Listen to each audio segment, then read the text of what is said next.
डरपोक पत्थर की कहानी। बहुत समय पहले की बात है। एक गांव में एक मूर्तिकार रहता था।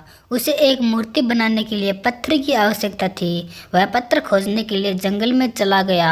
वहां पर उसे एक अच्छा और सुंदर सा पत्थर मिला जाता है जिसे मूर्ति का आकार देना बहुत ही आसान था। वह इस पत्थर को देखकर खुश हो जाता है और उस पत्थर को उठाकर अपने साथ अपने घर ले जाने लगता है। जब वह रास्ते में आ रहा होता है तो उसे एक पत्थर और मिल जाता है। मूर्तिकार उस पत्थर को भी अपने साथ ले जाता है। मूर्तिकार दोनों पत्थर को घर ले जाता है और अपने औजार से पत्थर को मूर्ति का आकार देने लगता है। जैसे ही वह पत्थर पर चोट मारता है, पत्थर कहने लगता है कि मुझे छोड़ दो, इससे मुझे दर्द हो रहा। तुम किसी और पत्थर की मूर्ति बना लो। अगर तुम मेरे ऊपर ज़्यादा चोट मारोगे तो मैं टूट कर बिखर जाऊंगा। पत्थर की यह बात सुनकर मूर्तिकार को उस पर दया आ जाती है और वह उस पत्थर को छोड़ देता है और दूसरे पत्थर की मूर्ति बनाने लग जाता है। यह पत्थर कुछ नहीं बोला और कुछ ही समय में मूर्तिकार इस पत्थर को एक भगवान की मूर्ति बदल देता है। भगवान की मूर्ति बनने के बाद गांव वाले उस मूर्ति को लेने के लिए आते हैं। जब गांव वाले उस मूर्ति को ले जाने लगते हैं तो वह सोचने लग है कि मूर्ति के पास नारियल तोड़ने के लिए एक पत्थर की आवश्यकता और पड़ेगी। इसके लिए वह दूसरे पत्थर को भी अपने साथ ले जाते हैं। गांव वालों ने मूर्ति को मंदिर में रख दिया और उसी मूर्ति के नीचे दूसरे पत्थर को भी रख दिया।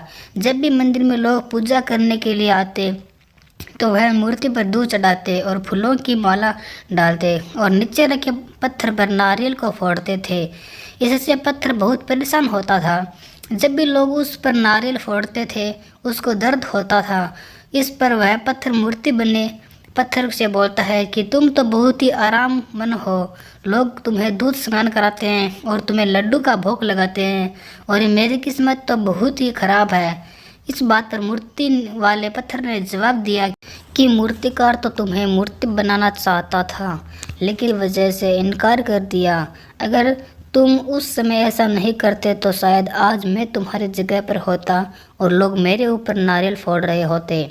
लेकिन तुमने शुरुआत का दर्द सहन नहीं किया और तुमने आराम का रास्ता चुना, जिसकी वजह से अब तुम्हें दर्द सहना पड़ रहा है। यह बात उस पत्थर को समझ आ गई और वह आगे से कभी कुछ नहीं बोला। जब भी लोग उस पर नारियल को फोड़ते वह सभी दुख हंसकर सहता था। जब लोग मूर्ति को लड्डू का भोग लगाते थे तो उस पर पत्थर पर भी लड्डू का भोग लगाते थे।